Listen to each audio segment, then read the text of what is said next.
All right, Shalom, Makim. First and foremost, I'm going to give all praise, honor, and glory to Yahweh, Ba'ashem Yahushai, Ba'ashem Rakakodash. I want to give double honor to the apostles of the great millstone, and Shalom to the elect, the teachings were in all true faith and sincerity. And yeah, man, today I just want to title this lesson, When They Fall Upon a Sword, They Shall Not Be Wounded, which just taking this lesson off this video on YouTube off of Russian Insight. And it says close to zero Americans admit that there's no chance of intercepting Russia's new and Vanguard missile, which, as you can see, this the subtitle uh, in the video said the guided system failed and the missiles didn't hit the target. Well, yeah, these the Lord set it up like that, man. With He gave these devils a certain amount of knowledge on their technology. Now they can't control it, man. Basically, because once you hit that button with those missiles, man, that's it. You know, you can't turn back. Matter of fact, let me get that. Let's get that in this second Ezra, I believe, 16th chapter. Let's see. Matter of fact, yeah, this is second Ezra 16. I'm gonna start at verse 3. It says, "A sword is sent upon you, and who may turn it back? A fire is sent among you, and who may quench it?" And yeah, Salakia, that sword and that fire that's twofold, man. Because it first started off with this word, man. Because the Lord, He will send His prophets out before He do any type of business, man. You know, when the Lord, which he don't have to do that.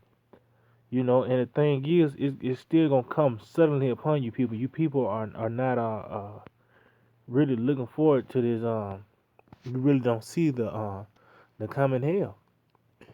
You know, matter of fact, before I go continue on, let me get that real quick. What is it? Is it Proverbs? Yeah, this Proverbs 22 and 3 says, a prudent man foreseeth the evil and hideth himself, but the simple pass on and are punished. And yeah, and you don't know that a snake is there till you bitten, man. And Yahushua is that serpent on the right hand side. You know, and we hey, we looking for him, man. But you people are not you what's the word? You carelessly walking and not walking in prudence, man. You people are just basically drunk off of this Babylon juice and don't understand that the transference kingdom are coming, man. That means the evil times are coming, man. You know, and this right here, that that ultimate fire, that ultimate plague, those missiles, hey man, that's the icing on the cake, man. Because the Lord, He's gonna have a certain amount of people reserved to get those missiles, man. You know, which that was supposed to be the judgment for Esau, but you niggas gonna get caught up in it as well. But going back on that judgment for Esau, the Lord set it up where these Edomites would create these missiles, and the thing is, by this creation, they're not gonna be able to control. They can't control it, man. That's why the Lord set it up the word. He didn't give them the knowledge to knock those missiles out the sky, man. You know. So it says, a sword is sent upon you, and who may turn it back? A fire sent among you, and who may quench it? Yeah, because this once His word go out, once this gospel will be preached out the world, man. Hey, you can't stop this word coming out. You know, the Lord, He said His word don't come back void. You know, so it's gonna do what it do, and it's gonna play out. It says, plagues are sent unto you, and what is He that may drive them away? May any man drive away a hungry lion in the wood? Or may one quench the fire in the stubble when it had begun to burn? May one turn again the arrow that is shot of a strong archer? Yeah, because it's going to be Yahweh by Shemel Shah, the one that's going to really uh, set those missiles off, man. What I says, verse 8, the Lord sent of the plagues, the mighty Lord sent into place, and who is he that can drive them away? See? So that's the Lord. He's the one that's going to get them those missiles shot out. Whether he put the spirit on these leaders to do it, or he just doing it himself, man. It's most likely through the spirit. I believe the Lord is going to make those missiles go off. He going to make them missiles go off, man. Matter of fact, I think that's in Ezekiel 38. Let's see. Let's see. I think it's on down somewhere. Bear with me, Akim.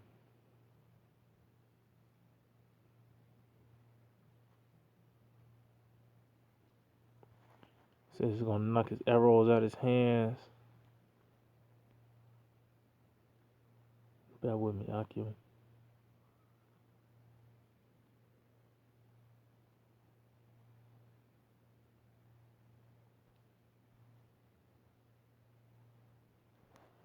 Let's see if I can type it up.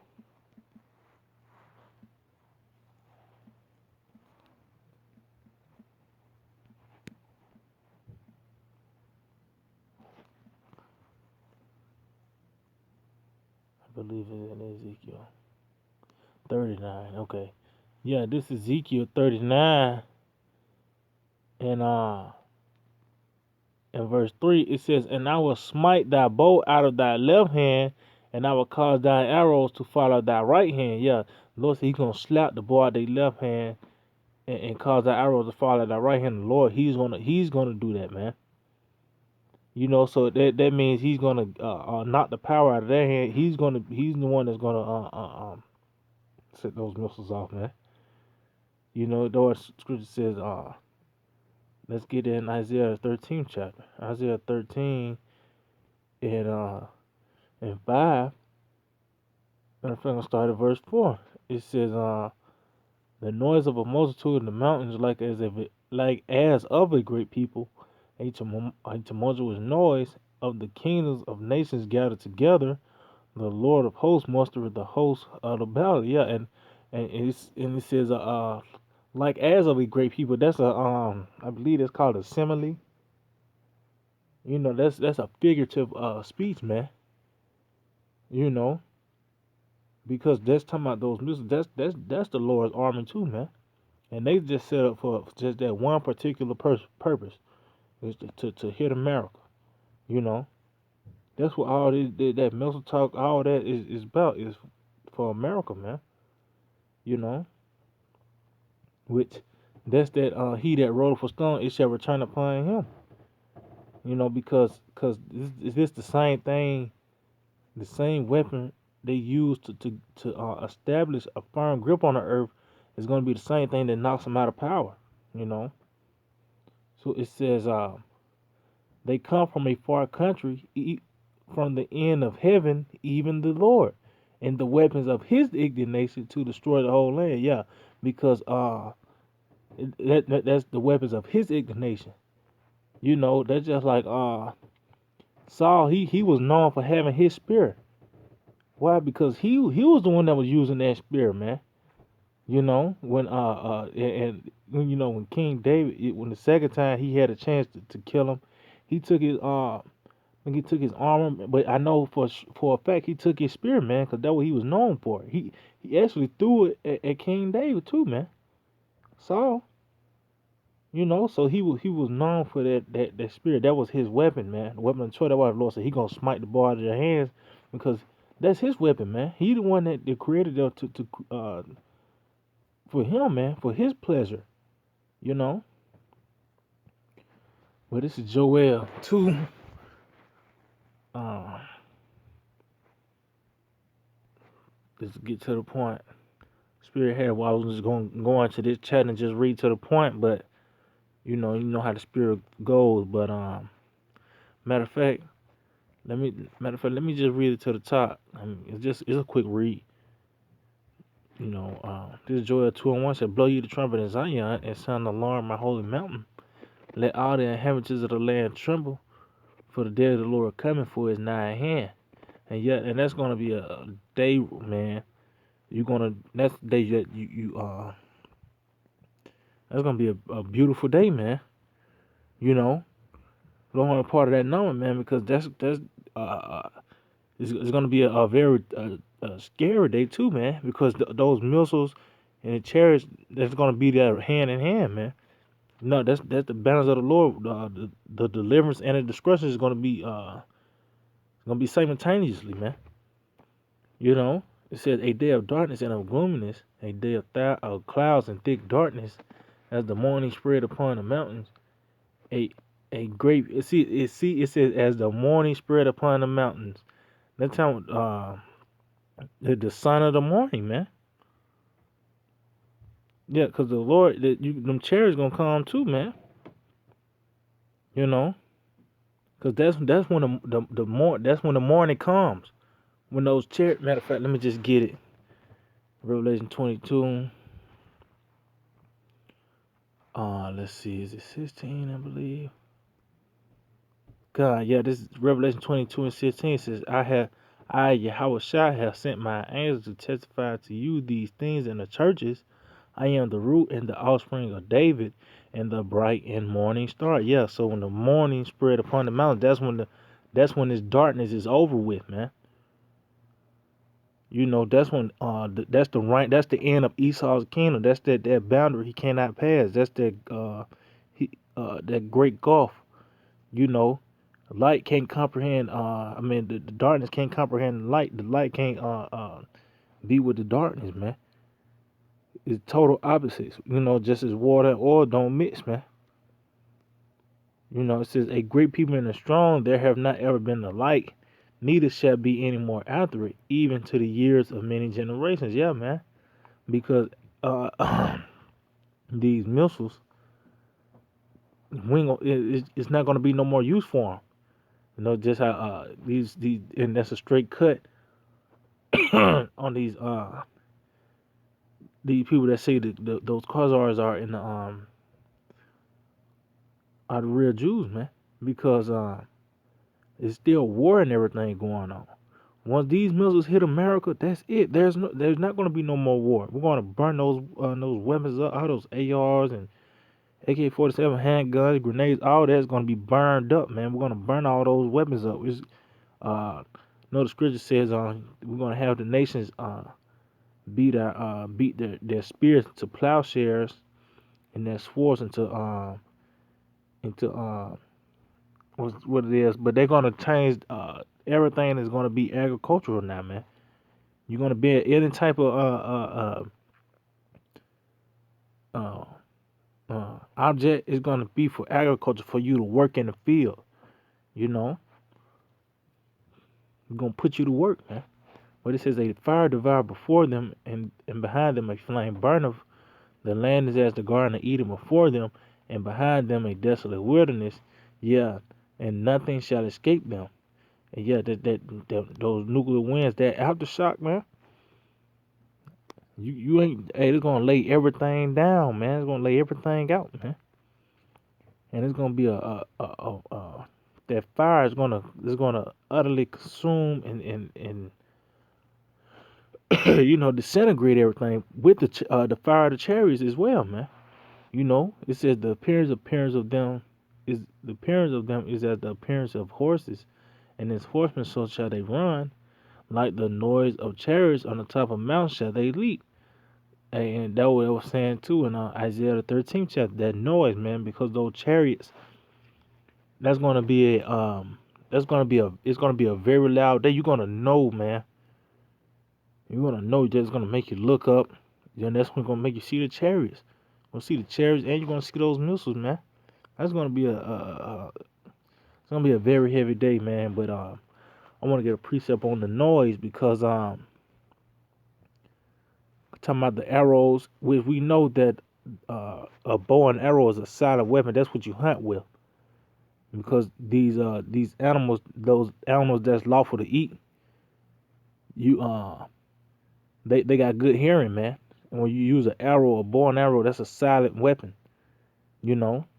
So this is Judges the 5th chapter, and the guy, you know, you guys got to explain this, the noise of the archers, what that means, man. You know, this is Judges 5 and 11. It says, they that are delivered from the noise of archers in the place of drawing water, There shall they rehearse the righteous acts of the Lord, even the righteous acts toward the inhabitants of his village in Israel.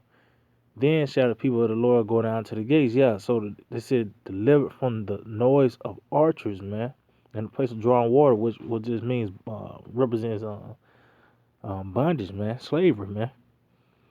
You know, which that's what this is, spiritual Egypt, man. This is the house of bondage right here, man. Which Egypt means double straits, but Egypt represents bondage, man. Which that's where we're in now, you know. But the noise of archers, man, you can't get around that. Um, it says, verse 5 says, Joel 2 and 5, like the noise of chariots on the top of mountains shall they leap, like the noise of a flame that devoured the stubble, as a strong people set in battle array.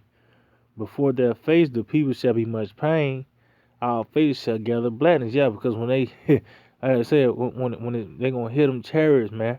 I mean, they're going to hit, those missiles, you know, and they're going to be bugged out, man. They're going to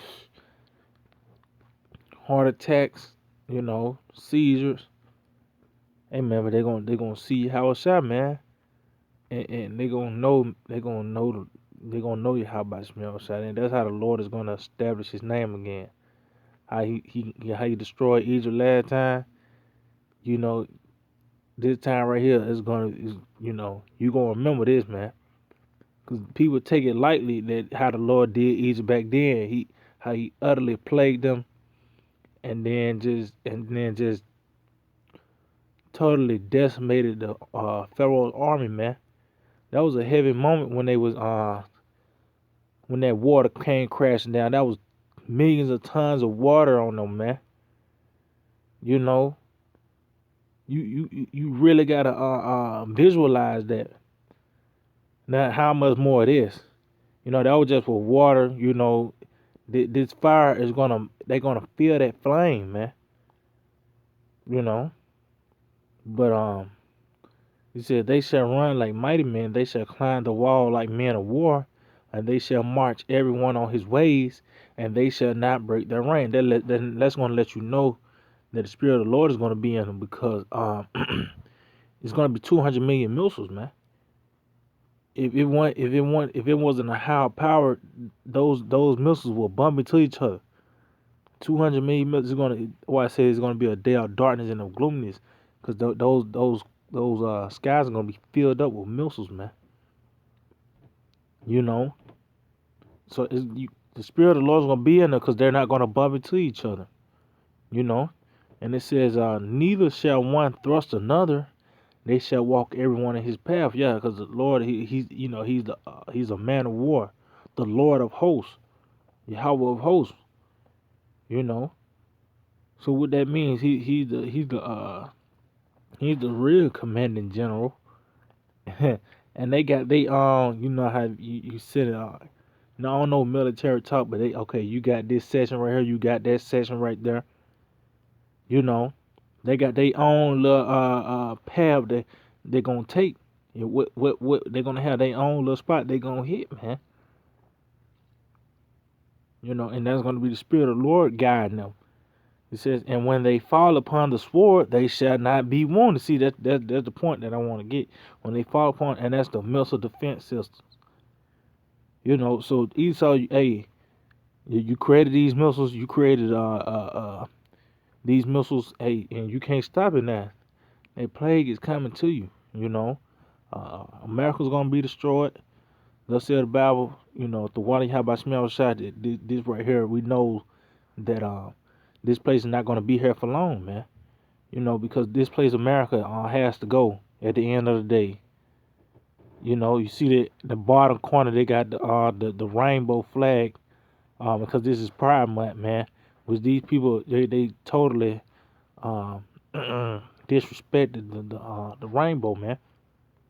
Which through the spirit we had a rainbow at camp yesterday, but that just lets you know when they do this, they really just showing the Lord that they want, and that's spirit, man. Because that's the Lord saying that He's not going to destroy this place with water no more, but He's going to do it with fire, and that rainbow those colors, those are different levels of fire, man. Those are different type of temperatures of fire. You know, it's a blue flame that you take. It's a certain temperature to have a blue flame. You know, a green flame. You know, and those cherries too. They're going to be different colors as well. You know, but yeah, argument. I don't want to rant, but I just hope it was edifying. Until the next time, I want to say shalom.